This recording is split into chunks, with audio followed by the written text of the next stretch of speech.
میرے پیارے آقا صلی اللہ علیہ وسلم کے غلاموں، آئیے اب تھوڑی دیر ذرا قبر کی سیر کرتے ہیں۔ آپ نے باغوں کی سیر تو کی ہوگی، آپ نے شہروں کی سیر تو کی ہوگی، آؤ ذرا تصور کی دنیا میں ہم تھوڑا قبروں کی سیر کر لیتے ہیں۔ یہ قبریں کیا ہے؟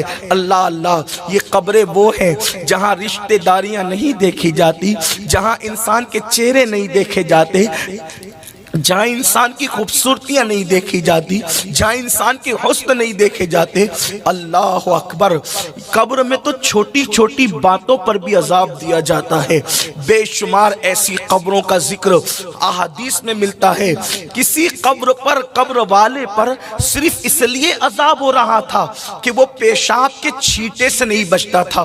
تھوڑی توجہ کرنا، تھوڑا غور کرنا، راتوں کو زنا کے اڈوں کی طرف قدم بڑھانے سے پہلے، نرم گدوں پر لیٹ کر زنا کے مناظر دیکھنے سے پہلے، کانوں میں ایئر فون لگا کر گانے سننے سے پہلے، کسی عورت پر بد نظری کرنے سے پہلے تھوڑا تصور کر لینا، آخر قبر ہے، آخر قبر ہے۔ انسان کتنی ہی تدبیر کر لے، آخر قبر ہے۔ اور یہ قبر کیا ہے؟ قبر کیسے کیسوں کو دباتی ہے، کیسے کیسوں۔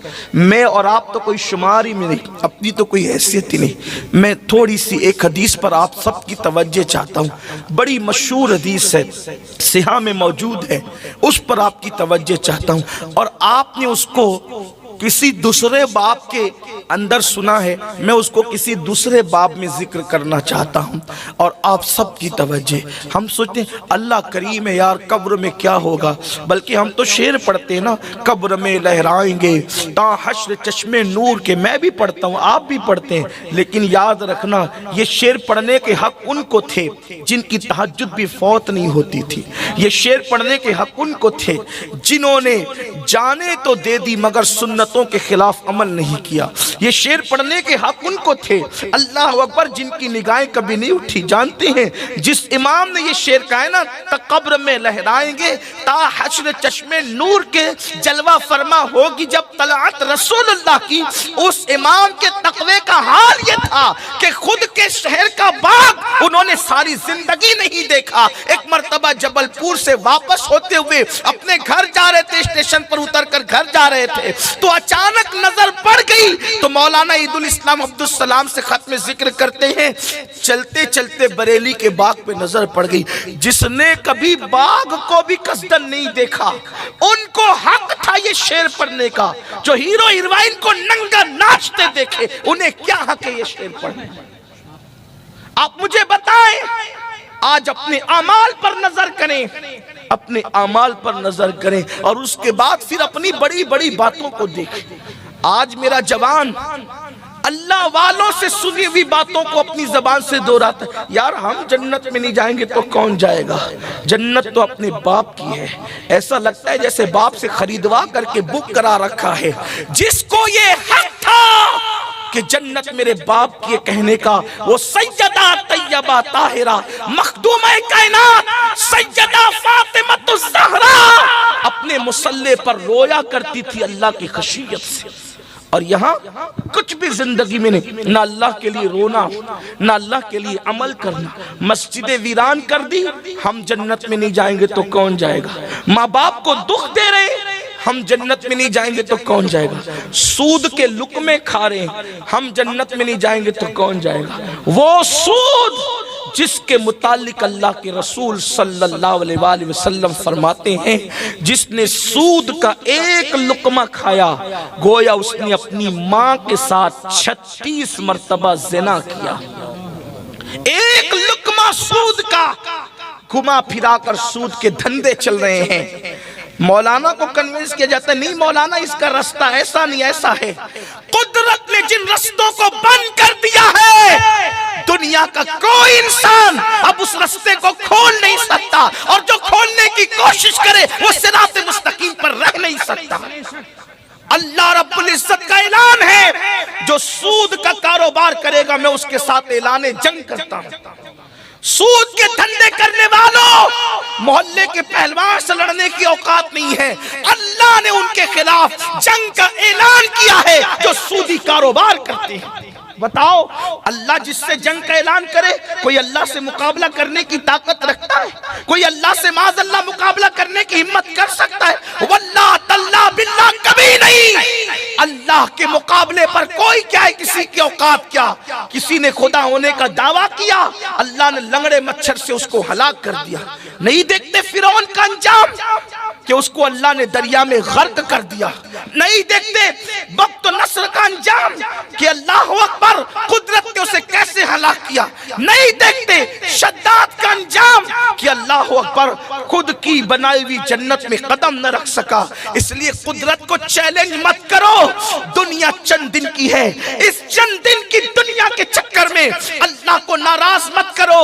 حلال کمانے والے اپنا مال قبر میں نہیں لے گئے، حرام کما کر ہم کیا اپنا مال قبر میں لے جائیں گے؟ جھوٹ بول کر کاروبار مت کرو، دھوکہ دے کر کاروبار سب دنیا میں رہے گا۔ بال بچے ہوج موج کریں گے، وارثین موج مستی کریں گے۔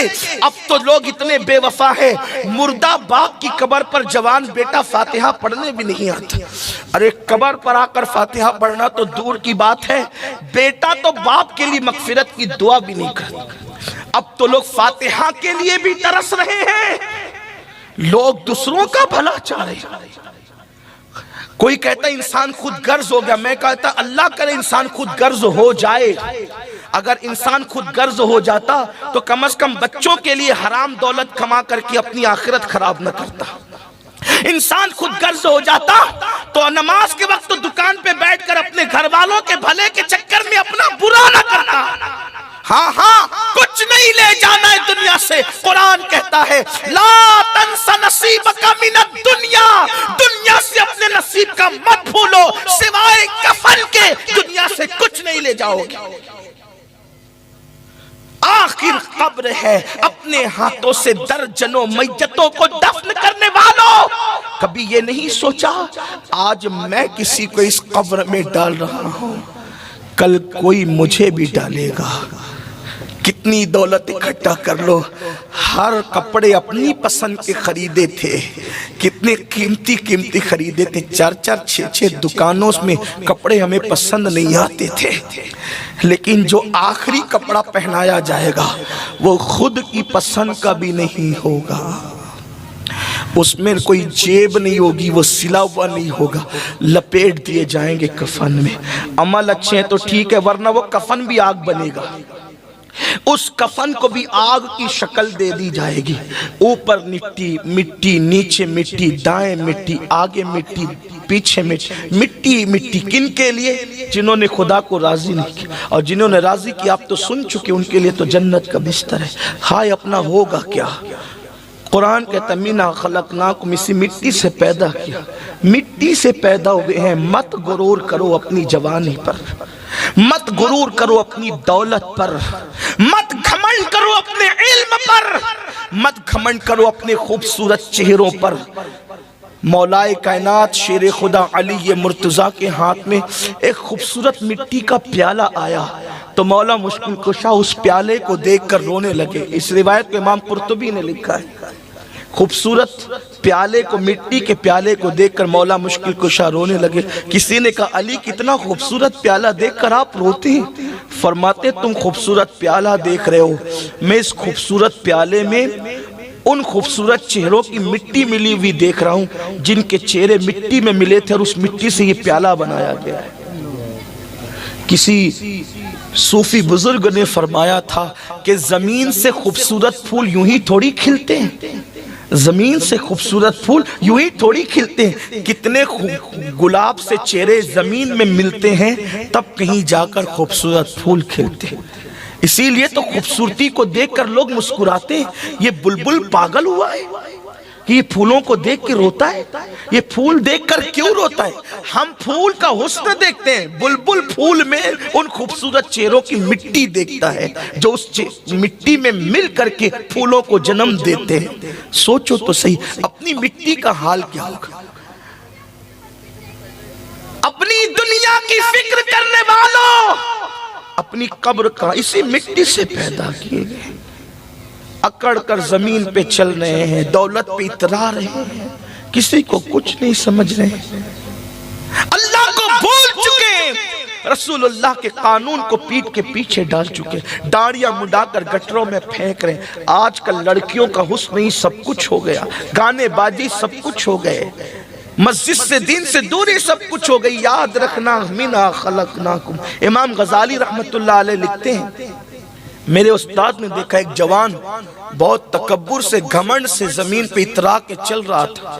آج کل کے لڑکے بڑے گھمنڈی طور پہ چلتے، ایئرپورٹ پہ دیکھیں، اسٹیشن پہ دیکھیں، وہ کچھ اگر ان کے بازو تھوڑے سے موٹے ہو جائیں نا، مسل ان کے اگر پھول جائیں تو اس پر پتیاں پھول خدا جانے کیا کیا بناتے، اس پر بھی اور پھر کمر پر بھی۔ اب تو کمر بھی کھول کے چل رہے کہ دیکھیں کہ میں کتنا خوبصورت ہوں۔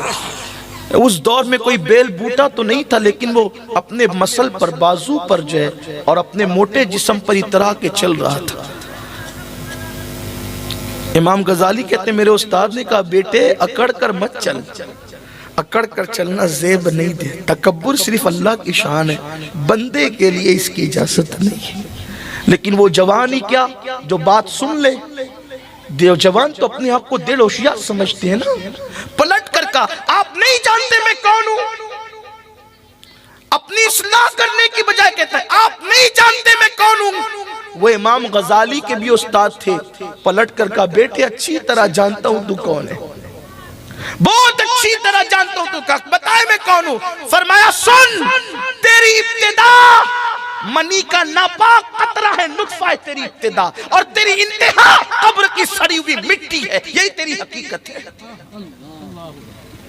جو ناپاک قطرے سے پیدا ہوا ہو اور قبر میں بدبودار مٹی بن جائے، اسے اکڑ کر چلنے کا حق کیا ہے؟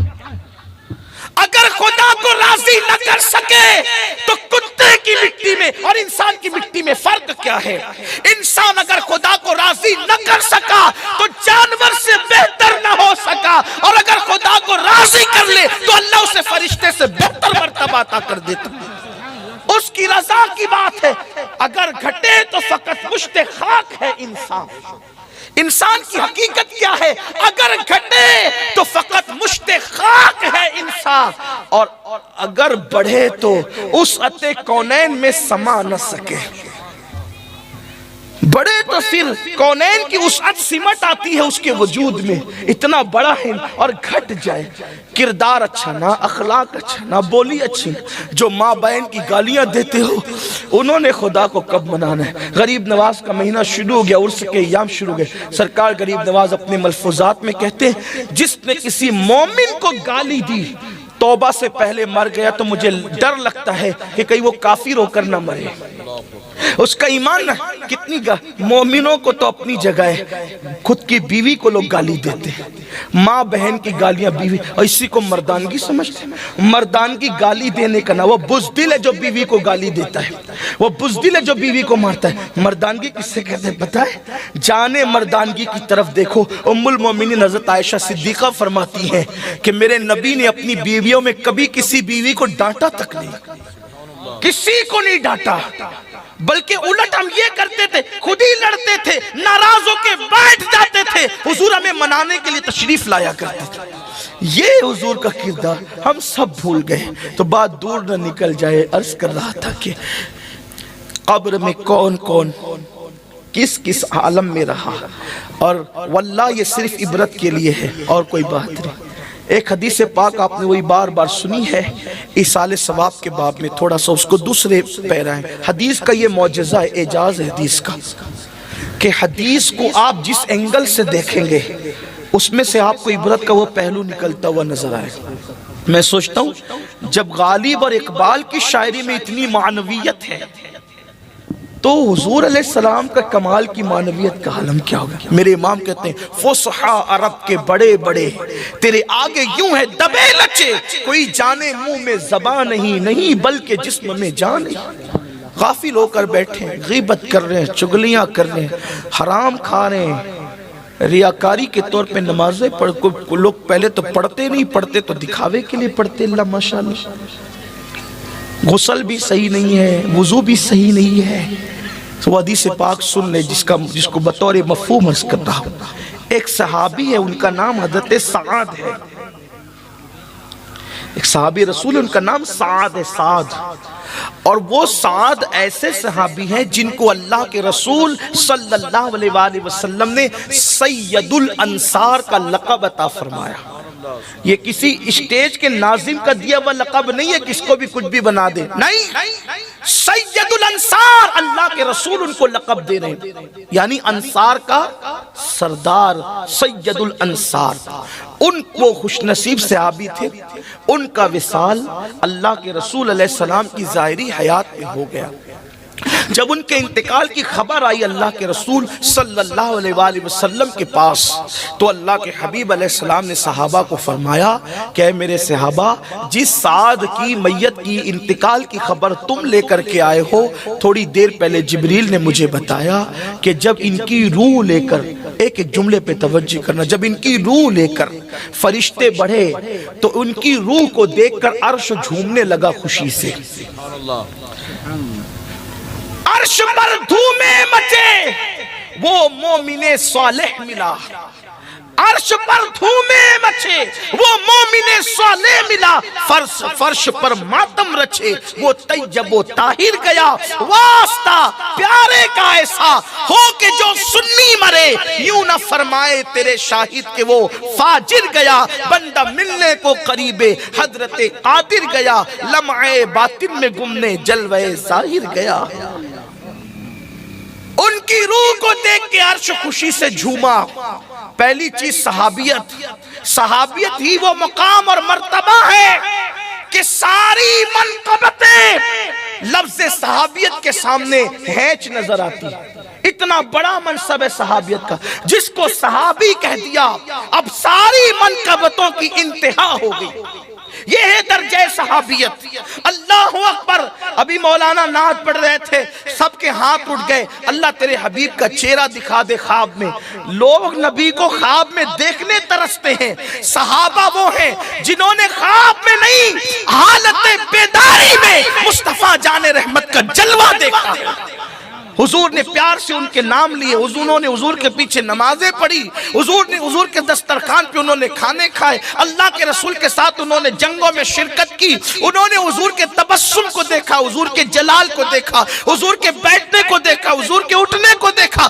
بڑی بات تو یہ ہے وہ ایسی آنکھ والے تھے، انہوں نے اللہ کے قرآن کو مصطفیٰ جان رحمت پہ نازل ہوتے ہوئے بھی دیکھا، قرآن اترتے دیکھا انہوں نے اپنی آنکھوں سے. یہ حضور کے صحابہ ہیں، یہ صحابہ کی عظمت ہے، یہ صحابہ کا مقام ہے. لیکن سنو غوث قطب ابدال کوئی بھی صحابی کے مرتبے کو نہیں پہنچ سکتے. تو پھر میں اور آپ تو کوئی شمار ہی نہیں. ٹھیک ہے، اتنا تو آپ سمجھ ہی گئے ہوں گے. جب غوث قطب ابدال نہیں پہنچ سکتے اس مرتبے پر، کون پہنچ سکتا ہے؟ وہ ہے شرف صحابیت. اور عام صحابہ کی یہ شان ہے کہ غوث قطب ابدال نہیں پہنچ سکتے، بلکہ وہ صحابی جس نے پوری زندگی ایک سجدے کا موقع جس کو نہیں ملا، کلمہ پڑھا جان چلی گئی، نہ الحمدللہ کا، نہ سبحان اللہ کا، نہ ماشاءاللہ کا، نہ نماز پڑھی، نہ روزہ رکھا، نہ حج کیا، نہ زکوٰۃ دی، کوئی نیکی کرنے کا موقع نہیں ملا. بس حضور کو دیکھا، کلمہ پڑھا، حضور کو دیکھا، اسی حالت میں انتقال ہو گیا. اب کوئی غوث قطب بھی اس صحابی کے درجے کو نہیں پہنچ سکا جس نے ایک مرتبہ دیکھا، ایک بار. جس مسلمان نے دیکھا انہیں ایک نظر، اس نظر کی بصارت پہ لاکھوں سے. یہی تو ہم اہل سنت کہتے ہیں. لوگ کہتے ہیں ہم نبی کی طرح، نبی ہماری طرح. ہم کہتے ہیں نادان جو ایک نظر نبی کو دیکھ لے حالت ایمان میں، کوئی اس کی طرح نہیں ہو سکتا. جس کا چہرہ دیکھ کر اتنا مقدس ہو گیا، انسان کے صحابی بن گیا. جب کوئی صحابی کی طرح نہیں ہو سکتا تو جس چہرے نے انسان کو صحابیت کا مقام عطا کیا ہے، اس چہرے والے کی طرح کوئی کیسے ہو سکتا ہے؟ نہیں، ظاہر میں ہم کہتے ہیں ظاہری کا نام تو چہرہ ہے، ورنہ باطن کا حال تو یہ ہے کہ اماں عائشہ صدیقہ بھی نہیں جانتی باطن کو، صدیق اکبر بھی نہیں جانتے، بلکہ خود فرمایا یا ابی بکرین لم یعرفنی حقیقتا غیر ربی، اے ابو بکر میری حقیقت کو میں رب کے سوا کوئی نہیں جانتا. اقبال کہتے ہیں ہزاروں جبرائیل الجھے ہوئے ہیں گرد منزل میں، نہ جانے کس بلندی پر ہے کاشانہ محمد کا. اس گرد راہ میں ابھی جبریل سفر کر رہے ہیں کہ کس بلندی پر کاشان محمد عربی ہے، روحی فدا صلی اللہ علیہ وآلہ۔ ابریز میں علامہ عبدالعزیز دباغ لکھتے ہیں کہ آج بھی کوئی پھول نہیں کھلتا جب تک اس پر مصطفیٰ کریم کی توجہ نہیں ہوتی، آج بھی کوئی دانہ نہیں اگتا جب تک کہ اس پر مصطفیٰ کریم کی توجہ، پتہ چلا گلستہ کھل رہے ہیں ان کی توجہ سے، انہی کی بو مایہ سمن ہے، انہی کا جلوہ چمن چمن ہے، انہی سے گلشن مہک رہے ہیں، انہی کی رنگت گلاب میں۔ سبحان اللہ، وہ بڑی شان والی ذات ہے جس کا چہرہ قدرت پیار سے تکتا ہو، اس چہرے والدعا کی شان کیا ہو، جس کے مانگ نکالنے کی اداؤں پہ قسم اٹھائی جاتی ہو، اس رخ والدعا کی شان کیا ہو۔ لوگوں کو کیا خبر، کسی مفکر نے کہا تھا کسی بھی شخصیت کو دیکھنے کے لیے شرط ہے، اگر کسی کو پہچاننا ہے اصل حالت میں پہچاننا ہے، شرط ہے نہ اس کو غرور سے دیکھو نہ اس کو دور سے دیکھو، دور سے دیکھو گے تو بھی سمجھ نہیں پاؤ گے، غرور سے دیکھو گے تو بھی سمجھ نہیں پاؤ گے۔ جنہوں نے غرور سے دیکھا ہم بشر ہیں وہ بھی بشر ہے، نہ سمجھ سکے، اور جنہوں نے دور سے دیکھا ابو جہل اور ابو لہب وہ بھی نہ سمجھ سکے۔ آپ کہیں گے وہ تو پڑوس میں رہتے تھے، یہی تو بات ہے، پڑوس میں رہ کر بھی کسی کی نظر دور ہو جاتی ہے اور یمن میں رہ کر بھی کوئی قریب سے دیکھتا ہے، یہ شرط ہے نگاہوں کے، نہ غرور سے دیکھو۔ اگر حقیقت انسان سمجھتا ہے یا جس کو دیکھ رہے اس کی شان سمجھتا ہے تو نہ غرور سے دیکھو نہ دور سے دیکھو۔ جنہوں نے غرور سے بھی نہیں دیکھا اور دور سے بھی نہیں دیکھا پھر وہ یہ کہنے پہ مجبور ہو گئے لا یمکن الثناء کنا کما کان حقہ بعد از خدا بزرگ توئی قصہ مختصر۔ جنہوں نے غرور سے دیکھا انہوں نے یہ کہہ رہے یہ تو ایلچی ہے، یہ تو ڈاکیہ ہے، اور یہ تو اللہ اور یہ فلاں ہے۔ جنہوں نے نہ دور سے دیکھا نہ غرور سے دیکھا وہ کہتے ہیں سرور کہوں کہ مالک و مولا کہوں تجھے، باغ خلیل کا گل زیبا کہوں تجھے، لیکن رضا نے ختم سخن اس پہ کر دیا، خالق کا بندہ خلق کا آقا کہوں تجھے۔ تو بات چلی تھی اور وہ دور سے نکل گئی۔ عرض یہ کرنا چاہتا ہوں کہ حضور علیہ السلام نے ان کو سید الانصار کا لقب دیا اور ان کے بارے میں کہا کہ ان کی روح کو دیکھ کر عرش جھوما۔ پھر سرکار نے کہا اس کا جنازہ تیار کرو، ہم خود اس کے جنازے میں شرکت کریں گے۔ اب بتائیں جس کے جنازے میں جان عبادت شرکت کرے، جس کے جنازے میں جان دعا شرکت کرے، جس کے جنازے میں جان ایمان شرکت کرے، ارے نام جنازے پہ پڑ جائے تو میت کی مغفرت ہو جاتی ہے۔ حضور جس جنازے میں آ جائیں اس جنازے کی شان کیا۔ تیسری فضیلت ان کی یہ، پہلی فضیلت تو صحابی، دوسری فضیلت کے سید الانصار کا لقب، تیسری فضیلت عرش ان کی روح کو دیکھ کے جھوما، چوتھی فضیلت یہ کہ ان کے جنازے میں آقا نے فرمایا 70,000 فرشتوں نے شرکت کی۔ اور محدثین اکثر لکھتے ہیں یہ 70,000 17,000 10,000 100 یہ جو الفاظ آتے ہیں اس میں یہ 1 2 4 5 گنتی کا نہیں ہوتا۔ اکثر محدثین کا یہ نظریہ ہے کہ جس میں 70 کہا جائے یا 100 کہا جائے یا 700 کہا جائے یا 10 کہا جائے تو اس میں کثرت دکھانا مقصد ہوتی ہے، گنتی بتانا مقصد نہیں ہوتی۔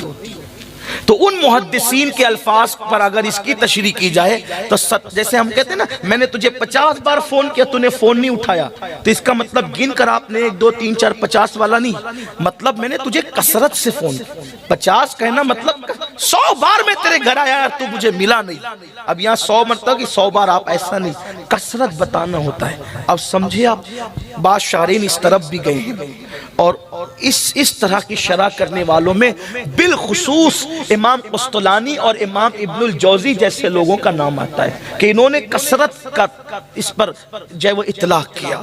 کثرت آقا فرماتے 70,000 لوگ فرشتوں نے اس کے جنازے میں شرکت کی، یعنی کثرت سے فرشتوں نے شرکت کی۔ ٹھیک 4 فضیلت۔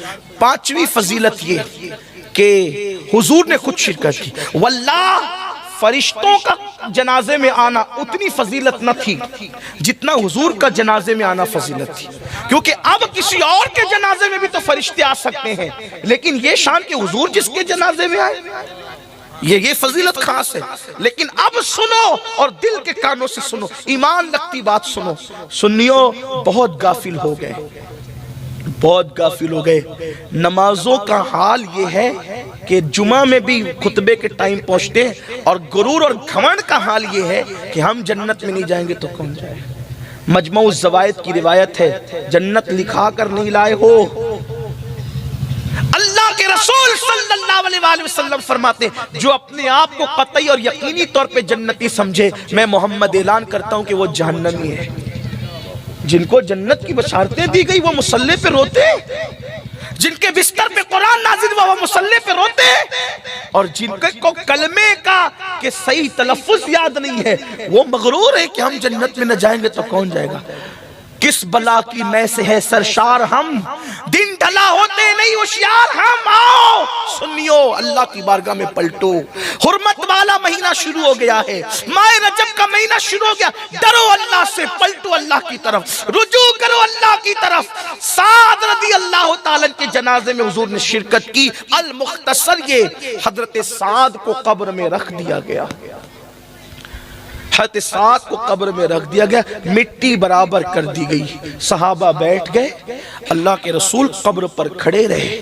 حضور علیہ السلام قبر پر کھڑے تھے. کھڑے کھڑے صحابہ نے دیکھا حضور علیہ السلام کے چہرے پر کچھ افسردگی کے اور بظاہر غم کے آثار ظاہر ہوئے.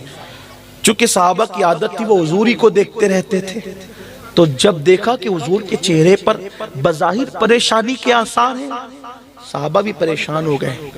صحابہ کہتے پھر حضور نے کہا اللہ اکبر, اللہ اکبر, سبحان اللہ, سبحان اللہ, اللہ اکبر, اللہ اکبر. حضور نے تسبیح پڑھی, تکبیر پڑھی, اللہ کی حمد کی. پھر تھوڑی دیر گزری تھی کہ حضور علیہ السلام کا چہرہ خوشی سے کھل اٹھا. پہلے چہرے پہ افسردگی, پھر چہرہ کھل اٹھا. اگر مائیں اور بہنیں موجود ہیں تو ان کی بھی توجہ. پہلے چہرے پہ افسردگی, اس کے بعد چہرہ کھل اٹھا. صحابہ نے پوچھا آقا ہمارے ماں باپ آپ پہ قربان, یا رسول اللہ ہم نے دیکھا کہ آپ کے چہرے پر سعد کی قبر پر جب آپ کھڑے تھے تو افسردگی کے آثار تھے, پھر چہرہ کھل اٹھا. اب میرے آقا نے کیا جواب دیا سنیں, یہ چھٹی فضیلت. فرمایا تمہارے اس نیک بھائی پر, یعنی حضور جس کو نیک کہہ دیں, معجزہ میرے نبی کا کہہ دیا تو ہو گیا, آپ نے قطرے کو دریا کہہ دیا تو ہو گیا. حضور جس کو نیک کہہ دے اب اس کے نیک ہونے میں کوئی شک نہیں ہے. جو ان کے نیک ہونے میں شک کرے, اب مجھے اس کے نیک ہونے میں شک ہے, چاہے وہ کتنا ہی نیک کہلاتا ہو. حضور نے کہا تمہارے اس نیک بھائی پر, یہ نیک حضور کہہ رہے ہیں. اور دوسری بات, تمہارے اس نیک بھائی پہ قبر تنگ ہو گئی تھی اور قبر اس کو چاروں طرف سے دبانے لگی تھی. اب سنیو, تھوڑا احساس کرنا. سید الانصار, روح کے آنے پہ عرش کا جھومنا, حضور کا جنازے میں شریک ہونا, فرشتوں کا آنا, حضور کا نیک کہنا, اور کیفیت کیا, صرف تعلیم امت کے لیے, تعلیم امت کے لیے بات بتائی گئی. کس کی بات ہو رہی ہے؟ کسی پیر کی بات نہیں ہو رہی ہے, کسی فقیہ کی بات نہیں ہو رہی ہے, کسی محدث کی بات نہیں ہو رہی ہے, کسی حاجی نمازی غازی کی بات نہیں ہو رہی ہے. صحابی رسول جہاں منقبتوں کی انتہائے گلدستہ ہے, اللہ کے حبیب فرما رہے تمہارے اس نیک بھائی پر اس کی قبر اس کو چاروں طرف سے دبانے لگی. حدیث پاک کا مفہوم ہے قریب تھا کہ اس کی پسلیاں آپس میں دوسرے سے مل جاتی. یہ منظر دیکھ کر میرے چہرے پر افسردگی کے آثار ظاہر ہوئے. سنیو, سوچے تو کوئی ثابت کر سکتا ان کی نماز بھی چھوٹی تھی, کوئی ثابت کر سکتا ان کے چہرے سے داڑھی بھی منڈی تھی, کوئی ثابت کر سکتا ہے. اللہ اللہ, جن آنکھوں کو خدا پیار سے تکتا ہے, خدا ان کو کس پیار سے دیکھتا ہے جو آنکھیں ہیں محو لقائے محمد. میری قوم کے جوانوں سوچو کس نیک ہستی کا ذکر ہو رہا ہے. غوث و خواجہ کی بات نہیں ہو رہی ہے, غوث و خواجہ جنہیں آقا مانتے, غوث و خواجہ جنہیں آقا. کتنی غفلت ہے, کس کا ذکر ہو رہا ہے؟ فرمایا تمہارے نیک بھائی کو قبر دبانے لگی چاروں طرف سے، اور یہ منظر دیکھ کر حضور کے چہرے پہ افسردگی کے آثار ظاہر ہوئے۔ آقا فرماتے ہیں میں نے اللہ کی تکبیر کر، اللہ اکبر اللہ اکبر اللہ اکبر، سبحان اللہ سبحان اللہ اللہ اکبر۔ حضور یہ منظر دیکھ کر پھر فرماتے میں نے تکبیر پڑھی، پھر اس کی قبر کشادہ ہو گئی، ان کا مسئلہ تو حل ہو گیا۔ اب صحابہ نے پوچھا، شارحین حدیث نے پوچھا، آقا اس کی قبر اسے کیوں دبا رہی تھی؟ قبر دبانے کی وجہ کیا تھی؟ کیوں قبر نے دبایا؟ آقا فرماتے کوئی بہت بڑی بات نہیں تھی، شخصیت بڑی ہے لیکن بات بڑی نہیں تھی، بس بات اتنی تھی کہ تمہارا یہ نیک بھائی پیشاب کے چھینٹوں سے نہیں بچتا تھا، پیشاب کے چھینٹوں سے نہیں بچتا تھا یہ تمہارا نیک بھائی۔